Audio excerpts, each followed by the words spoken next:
Hello, j'espère que vous allez bien. On se retrouve dans une nouvelle vidéo book haul et je suis super contente d'enregistrer cette vidéo. Déjà parce que voilà, c'est chouette, je commence à bien aimer ce format et voilà, je commençais presque à prendre mes habitudes, à vous faire un book haul par semaine, mais j'ai pas pu enregistrer comme je le souhaitais ces derniers temps, beaucoup d'événements littéraires, beaucoup de choses. Et en plus de tout ça, j'ai des soucis avec mon logiciel de montage. Alors, ça me fait perdre un temps fou. Et donc, je prends en plus du retard par rapport à ça. Mais bref, il y a une autre raison pour laquelle je suis très contente d'enregistrer cette vidéo. C'est que ça va faire un petit coup de ménage. Parce que là, vous ne le voyez pas, mais il y a énormément de livres, plusieurs dizaines de livres. Ça traîne partout chez moi. Donc là, j'enregistre et après je range dans ma bibliothèque pâle que je ne vous ai toujours pas montré parce que les ouvriers sont toujours pas venus pour casser le mur et mettre la verrière. Enfin, c'est surtout que apparemment c'était très compliqué de commander une verrière. Bref, on n'a pas la même exigence dans tous les boulots a priori. Et donc je peux pas encore vous la montrer, etc. Mais je vous la montrerai. Et moi j'en ai marre de ces livres qui traînent en attendant de vous en parler. Donc je vous en parle. Et puis après, ce sera rangé. Il y a plusieurs thèmes dans toutes ces réceptions. Il y a le truc assez classique des livres que je reçois parce qu'ils sortent bientôt. Il y a des livres que j'ai eus à des événements littéraires pour fêter une sortie. Ça rejoint, ça rejoint le cas précédent, mais ça n'arrive pas de la même façon, par le même biais. Il y a des livres que j'ai reçus parce qu'ils sortaient en poche. Il y a des livres que j'ai reçus parce que je fais partie d'un jury pour un prix. Il s'agit du prix France Bleu Page des libraires. Et il y a 5 livres à lire durant le mois d'avril pour ce prix-là. Et je les ai tous reçus. Donc je vais pouvoir vous montrer ça. Voilà. Donc, et il y aura un petit peu de jeunesse aussi. Et voilà, bah écoutez, c'est parti. Bien évidemment, il n'y a aucun ordre. Donc on va passer de la jeunesse à des nouveautés, à des plein de trucs. Donc, on commence avec ce livre, Désenchanté, de Marie Vareille, car j'ai eu la chance d'aller à la soirée de lancement de ce livre en format poche, hein, pas en grand format, puisque la soirée de lancement du grand format, c'était l'année dernière organisée par Charleston. D'ailleurs, 2 ambiances totalement différentes, et pour un même livre, c'était très très chouette. C'était mon livre préféré lorsque j'étais lectrice Charleston. Donc j'ai eu la chance d'avoir été lectrice lors de l'année de cette sortie. J'avais eu 3 coups de cœur de toute façon, enfin non, beaucoup plus que ça, mais j'ai retenu 3 livres d'auteurs français, d'auteurs que j'apprécie beaucoup. Et voilà, Désenchanté, j'ai tellement aimé. Bien évidemment, j'ai la chanson de Mylène Farmer en tête, hein. Il y a peut-être un petit lien entre le titre et cette chanson. Marie Vareille, c'est une autrice que j'aime beaucoup. J'ai pas lu tous ses livres, loin de là. Elle a écrit dans plusieurs styles, dans plusieurs genres. Il y a de la littérature jeunesse, mais pas que. J'ai lu La vie rêvée des chaussettes orphelines et j'ai à chaque fois beaucoup de mal à dire quel est mon préféré entre La vie rêvée des chaussettes orphelines et Désenchantée. La vie rêvée des chaussettes orphelines, je me rappelle totalement avoir eh bien, lu dans la nuit, ce qui m'arrive rarement. D'habitude, je m'endors. Et là, je ne pouvais pas m'arrêter tant que j'avais pas terminé le livre. C'était pas possible. Et d'habitude, mes yeux l'emportent et je m'endors avant d'avoir pris cette décision, mais là non. Et voilà, donc je me souviens de ça, je me souviens aussi d'autres choses.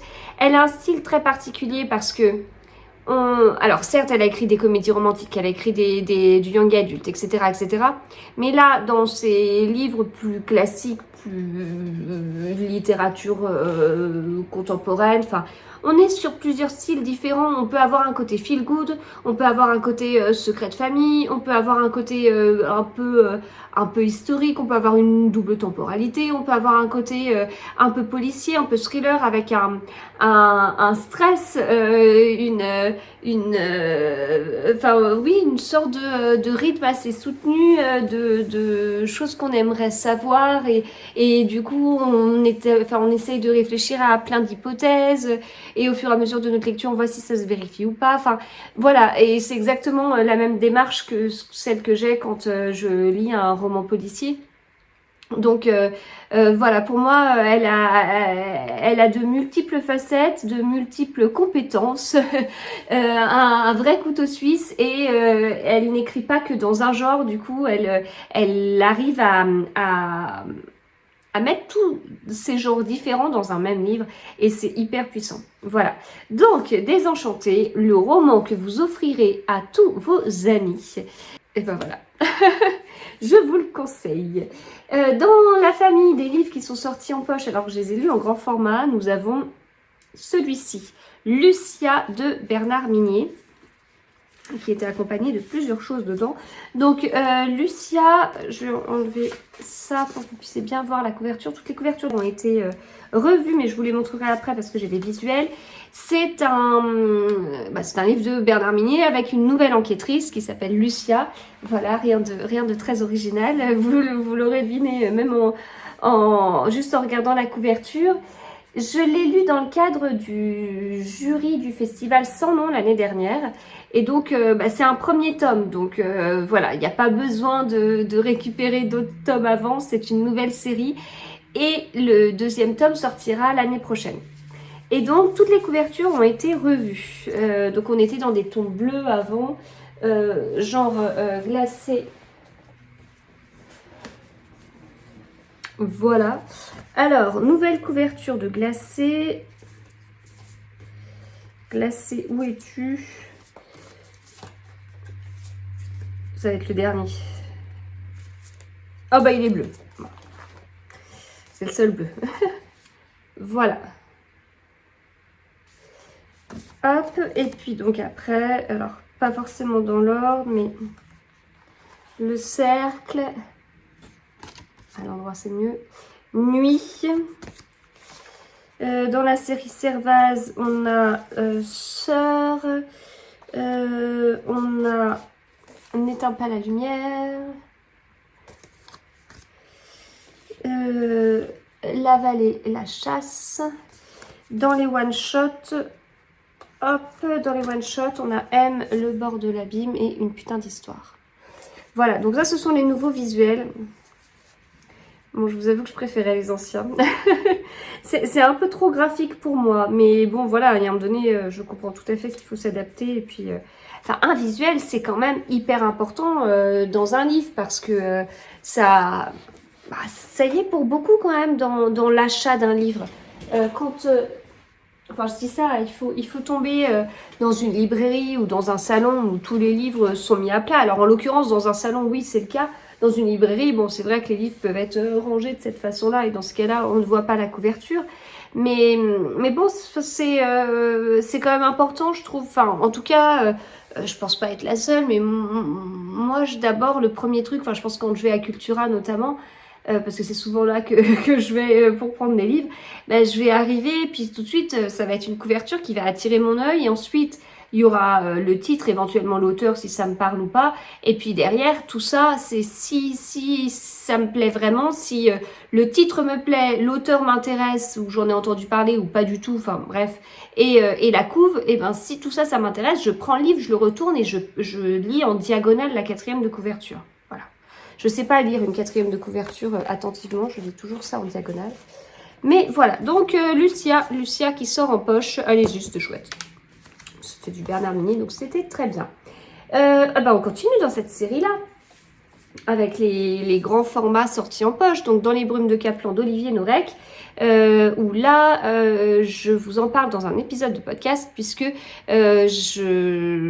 j'étais présente à la soirée de lancement dans les brumes de Kaplan en format poche, et c'était une super soirée de lancement, mais je vous en parle plus en détail dans cette vidéo. On passe à quoi ensuite? Un petit peu de jeunesse avec celui-ci, Alex Neptune, voleur de dragons, chez Michel Lafon. Jeunesse, j'aime beaucoup la couverture et j'aime beaucoup aussi comment c'est à l'intérieur. C'est des pages un peu épaisses et tout. Ils sont chouettes les livres jeunesse au niveau de la présentation. J'aime beaucoup le papier. Des choses qu'on n'a pas parce que là, il y a 200 et quelques pages et les livres adultes, ils ont beaucoup plus de pages. Donc les pages épaisses, c'est pas pour moi.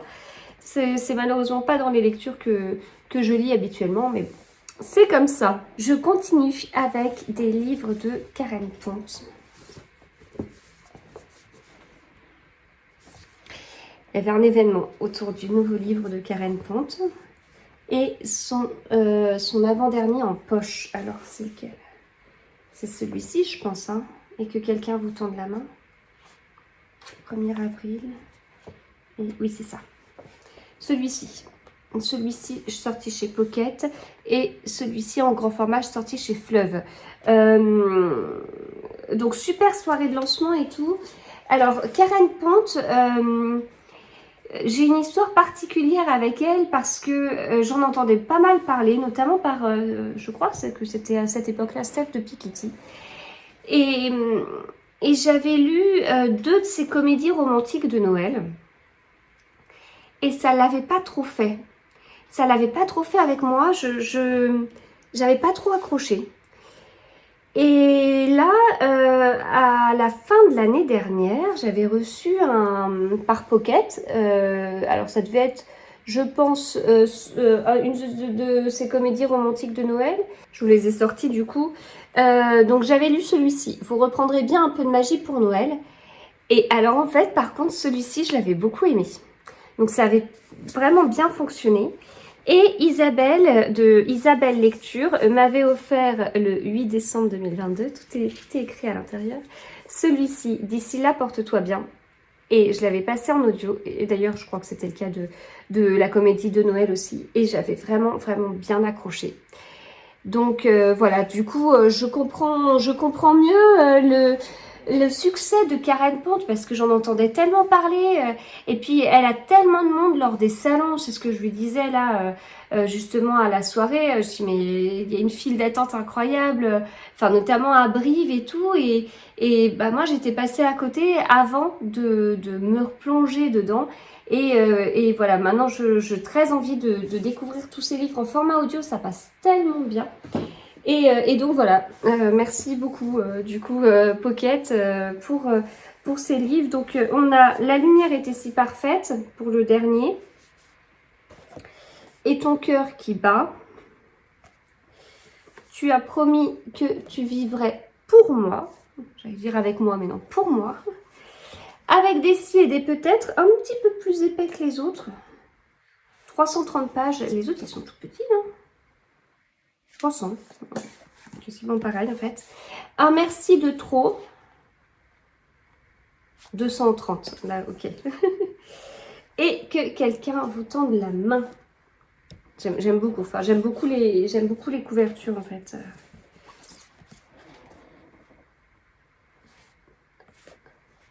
Voilà. Et donc le grand format, Prendre la vie comme elle vient. Donc qui est maintenant dédicacé par l'autrice et que j'ai vraiment hâte de découvrir. 270 pages avec quelques pages blanches. J'ai hâte, j'ai tellement de livres à lire, mais ces événements littéraires, ça me donne tellement envie en fait de lire tout de suite le livre parce que c'est hyper intéressant d'entendre l'auteur parler, même si c'est rapidement, mais parler rapidement de son livre et tout, et de l'histoire derrière. Donc voilà. Voilà. Prendre la vie comme elle vient. La couverture est très très jolie. Alors on continue avec peut-être ma prochaine lecture.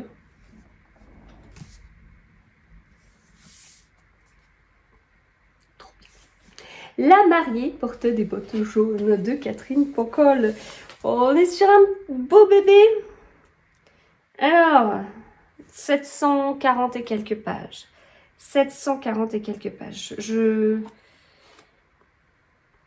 J'ai prévu de le lire là.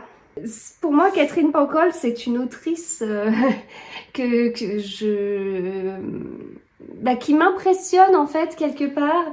Je suis pas du tout à jour dans tout ce qu'elle a écrit, j'en ai pas lu 50 000, mais j'ai lu notamment la trilogie ils sont peut-être pas loin. Oui, ils sont pas loin. Ils sont là, je sais pas où est-ce que vous verrez. Bon, bref. Les yeux jaunes des crocodiles, la valse longue des tortues, et j'ai le 3e en grand format parce que j'étais obligée de lire la série d'affilée à cette époque-là. Donc c'est les écureuils sont tristes. Non, je sais plus. Bref, c'est pas grave. Mais en tout cas, cette trilogie, mais je l'ai adorée. Elle a tellement marqué un moment de ma vie, en fait. Je me souviens très bien quand est-ce que quand est-ce que je l'ai lu. Et ça date de 2010. Et je me souviens où est-ce que j'étais quand je l'ai lu.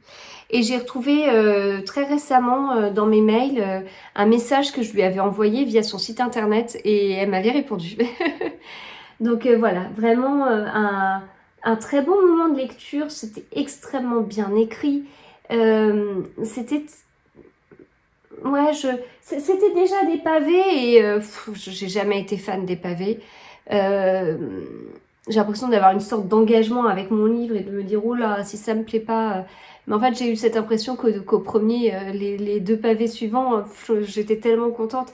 Limite, il me manquait des pages parce que je me souviens très bien qu'il y a des aspects des personnages que j'aurais voulu vachement gratter davantage. Mais voilà, bah écoutez, moi je suis trop contente, trop contente de lire ce livre. Et puis je l'ai reçu dédicacé, donc j'étais très touchée. Voilà, donc La mariée portait des bottes jaunes, que je vais lire très rapidement. De la part de chez Flammarion, j'ai reçu Des ronds dans l'eau de Morgane Alves. Et il me tente vraiment beaucoup ce livre. A priori, un roman choral? Non? Oui, si, j'ai l'impression. J'ai bien l'impression. Des ronds dans l'eau. La couve, elle interpelle. Quelques livres jeunesse. Avec Les enfants Boxcar 2 et les Hardy Boys tome 2. Très chouette au niveau des couvertures. Hein. Voilà. Je passe à quoi? Eh bien, Laurence Perrin. J'ai reçu le grand format et le nouveau poche. Sous le soleil de Soledad et après l'océan.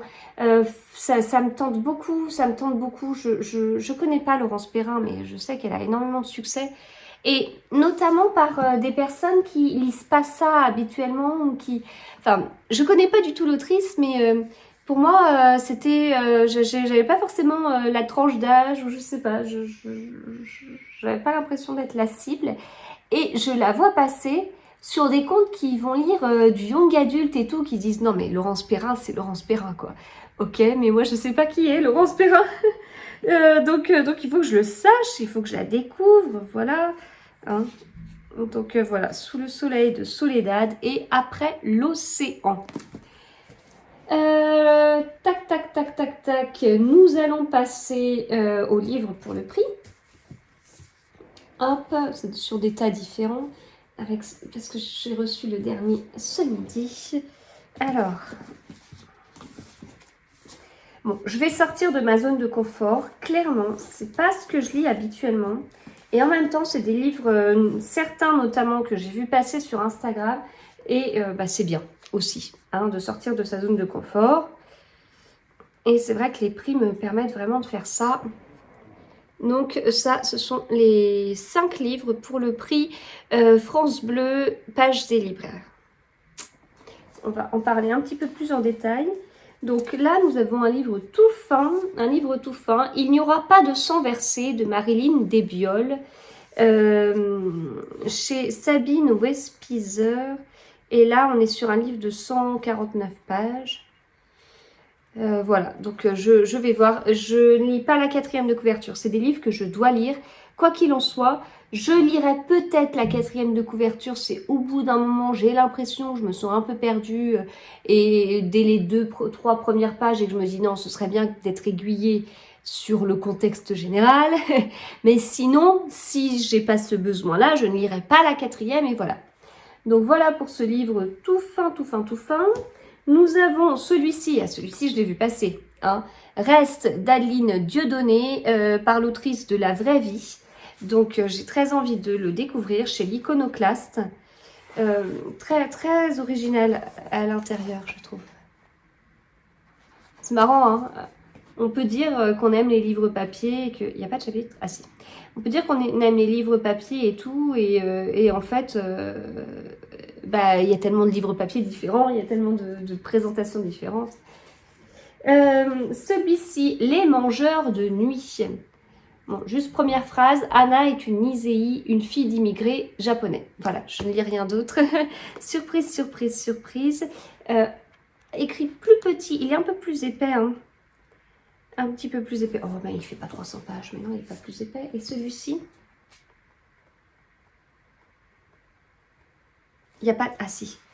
Ah si, les numéros de pages, ils sont là, près de la reliure, là. Donc, au final, 280 pages, 270 pages.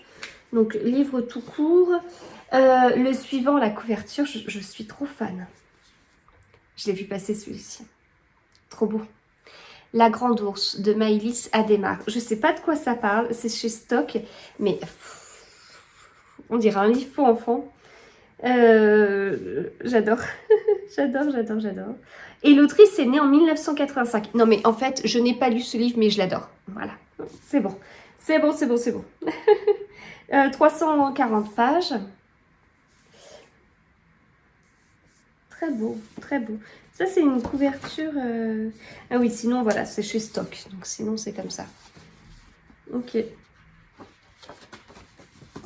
Et le dernier, puisque j'ai dit qu'il y en avait 5. Là, on va être à Paris en 1935. Je ne lis rien d'autre, mais c'est bon, ça me tente déjà. La couverture, elle est trop belle. Des lendemains qui chantent d'Alexia Strezzi. La couverture est belle et ce qu'on ne voit pas, c'est qu'elle est douce en fait. Ça me fait penser aux livres chez Michel Lafon qui sont un peu comme ça, notamment dans Les Brumes de Kaplan en grand format.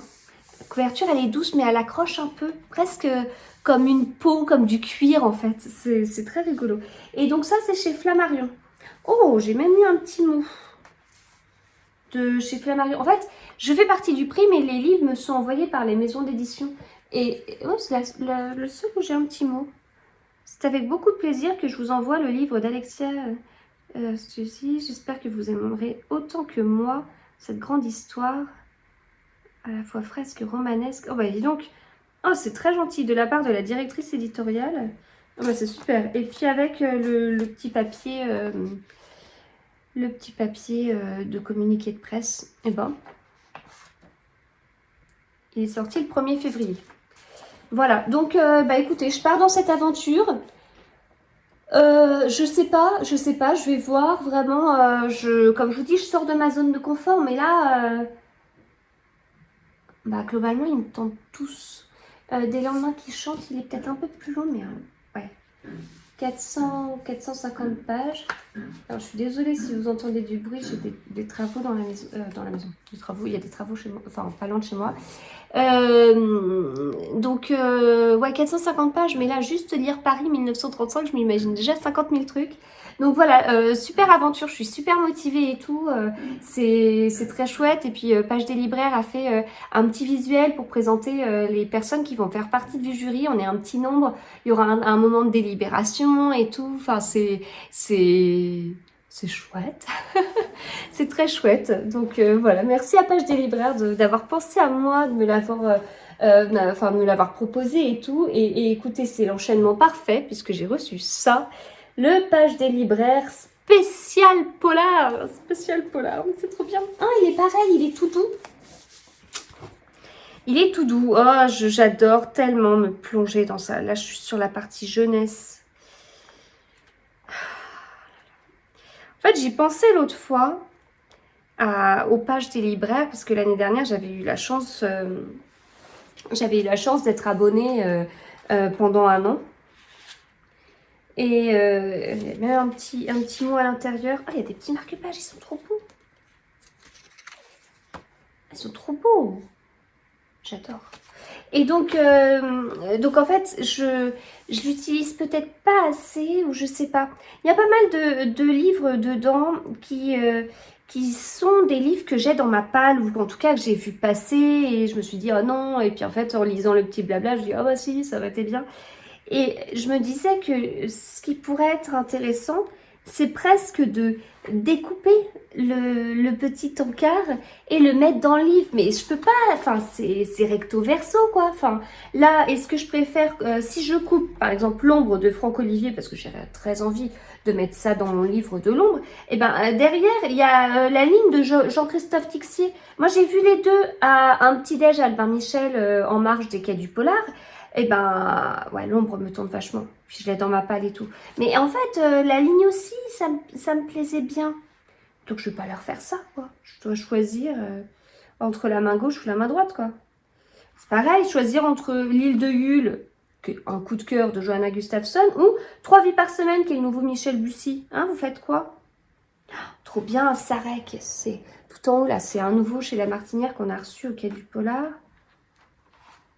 Le Eva Aiguisdottir, trop bien. Et ça se trouve dans celui de l'année dernière, j'avais le 2e Eva Aiguisdottir. Le Ravière Castillo. Mais c'est trop bien. Non, mais je suis trop fan. Ah tiens, il y a une petite pub pour le Catherine Pancol. J'adore tellement. Oh, Adeline de... mais extra. Adeline Dieudonné, reste. Et ben voilà. Très bien.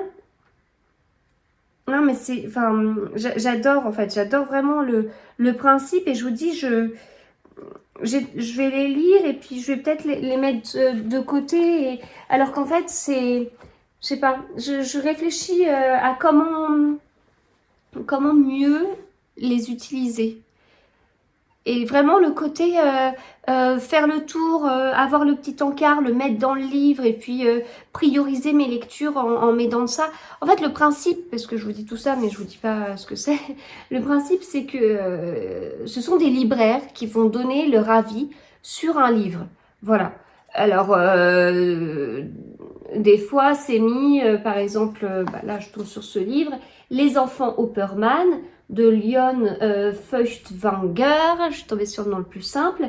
Eh bien, ce livre, il y a un petit texte qui a été écrit par Sarah Gastel de la librairie Terre des Livres à Lyon. Mais il y a un petit truc ici où c'est indiqué « lu et conseillé par ». Et donc là, en l'occurrence, il y a un libraire de Paris, un libraire de Toulouse, d'Agneau, d'Arles, qui tamponne aussi. Et j'aime beaucoup. En fait, je trouve que c'est une super idée de faire ça. Et puis en plus, il y a aussi des entretiens. Et il y a une partie polar, mais il y a une partie littérature générale, il y a une partie jeunesse, bande dessinée, là, en l'occurrence, je suis tombée sur cette partie-là. Partie jeunesse, et puis comme on reçoit des nouveautés aussi en jeunesse à la maison, et ben c'est chouette, c'est super chouette, quoi. Là, par exemple, Tu cours trop vite. Celui-ci, là, on l'a reçu. Tac, tac, tac. Qu'est-ce que je peux vous dire d'autre? Ah bah, à point fermé, on me l'avait proposé d'Amélie Antoine, mais le thème ne plaisait pas dans la famille, il y avait un côté paranormal. Enfin, voilà, moi, je le trouve génial. Et à moins que je fasse des photos, ou je fais des photocopies, en fait. Hein. Si jamais il y a des livres où je fais des photocopies de tout, bah, ça ferait beaucoup. Des photocopies de tout ce qui me plaît. Comme ça, je ne découpe pas page des libraires, parce que voilà, c'est quand même page des libraires. Et si je fais des photocopies, et ben après, je les mets dedans. Ah, ça me plaît bien comme idée, ça. Et parce qu'en fait, il y a ok le fait de garder le petit truc, mais c'est surtout que ça me force à avoir une lecture très, très précise, c'est-à-dire que je vais vraiment passer chaque page en regardant chaque encart, en me disant j'ai le livre, j'ai pas le livre, il m'intéresse pas, j'ai été attirée un peu par le livre ou pas, est-ce que du coup ce que je vais lire m'attirera davantage, donc presque faire des photocopies, mettre ça dans les livres que j'ai à la maison et à côté de ça, remplir la wishlist. Il y a un côté très scolaire, mais je trouve que ça s'y prête très bien. Bon, allez, on continue, parce qu'on a encore des livres à présenter. Alors, j'ai reçu 2 livres de chez Pocket ce midi. Sélection étrangère, nouvelle voie du polar. Alors, nous avons Les routes oubliées de S.A. Cosby. Je regarde rapidement la 4e. Le coup semble gagner d'avance, un braquage dans une bijouterie, une fuite sur les chapeaux de roue, une piste intraçable. Mais le cas se tourne mal, ok. Et apparition de Victor Vincent, qui était sorti chez Fleuve, tout petit, 250 pages, était sorti chez Fleuve de mémoire. Oui. Il était sorti chez Fleuve. Oh, mais quel bruit très désagréable. Il était sorti chez Fleuve, je l'avais lu, J'avais eu beaucoup de mal. Alors, j'ai reçu de la part de Michel Lafont-Poche Sans issue de Joy Fielding. De la part de Pocket, j'ai reçu un petit pavé Mama Roma de Luca Di Fulvio, je ne sais pas comment ça se dit. Ils sont 3 orphelins jetés sur les routes du royaume d'Italie. 300 familles auxquelles Rome tend les bras. Rome assiégée en cette année 1870. Ouloulou, il y a plein de choses intéressantes. Et puis, de HarperCollins Noir, j'ai reçu celui-ci. En fait, j'étais un peu surprise de le recevoir parce que j'ai donné ma nouvelle adresse à HarperCollins et tous les nouveaux livres, j'y reçois bien à ma nouvelle adresse et celui-ci était envoyé à mon ancienne adresse et il n'a pas été réexpédié comme si il n'avait pas été livré par la poste classique. C'était bizarre. Donc la secte des oubliés de Karine Slaughter, je ne sais pas. 40 millions de lecteurs dans le monde, Netflix. Après son vrai visage, la série Netflix. Ok. Gérard Collard dit que Karine Slaughter est un monstre sacré du polar. Quel auteur? Avec un E, bien évidemment, puisque c'est une femme.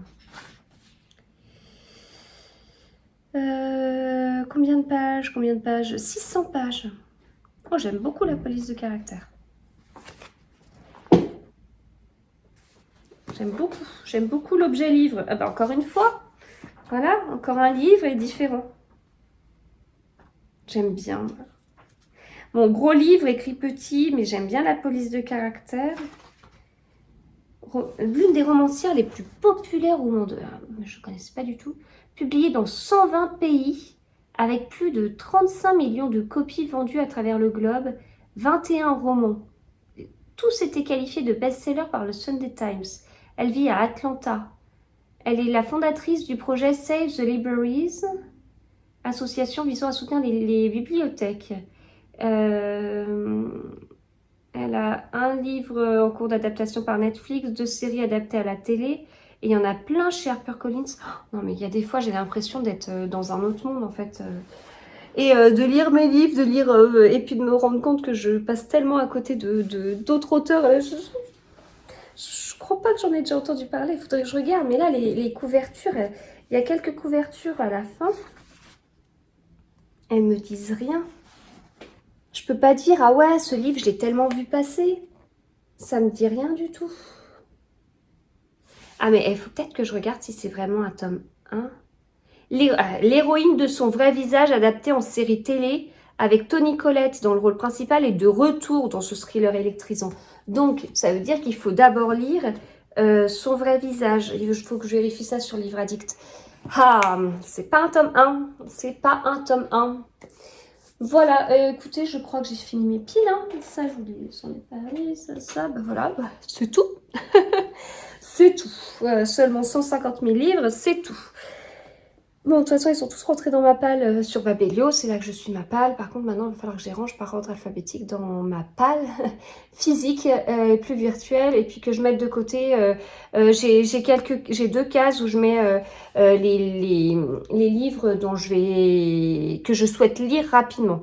Sur avril, je me suis pas vraiment fait un planning de lecture parce que... je vous dis ça, le mois d'avril, il est déjà bien entamé, mais je ne l'ai pas vu passer. Je ne me suis pas fait de planning de lecture. J'ai des livres à lire, oui. J'ai 5 livres à lire pour le prix. Il y a des livres liés à des sorties, liés à des rencontres, liés à Festival Paris. Mon Dieu, mon mois d'avril ne fait pas 50 000 jours. Donc voilà, après, il faut que je m'organise.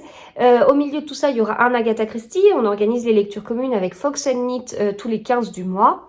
Mais je ne vais pas organiser d'autres lectures communes parce qu'il y a encore pas mal d'événements là sur avril. Là, j'en ai combien de programmés? 1, 2, 3, 4, 5, 6 encore sur avril. J'en ai déjà eu plusieurs ce mois-ci.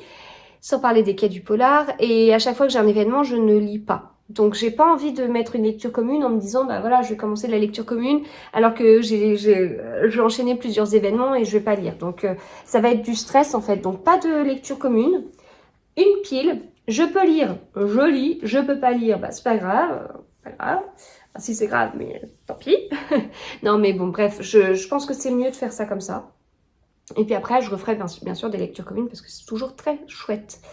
Voilà. Bah écoutez, c'est tout ce que j'avais envie de vous dire pour cette vidéo. Eh bien, je vous souhaite de super bonnes lectures. Bien évidemment, comme d'habitude, si vous avez lu certains de ces livres, dites-le moi, conseillez-moi, aidez-moi à prioriser. Et puis, on se retrouve très très vite de toute façon dans plein de vidéos. Il y a plein de trucs en ce moment sur ma chaîne. Il y a des vlogs, nouveaux formats pour vous présenter des événements littéraires. Il y a ces book hauls qui vont continuer si ma boîte aux lettres continue à être aussi remplie. Il y a toujours les podcasts de lecture dans lesquels je vous parle de mes avis. Enfin voilà, plein de choses et tout. J'espère que ça vous plaît. À très très bientôt.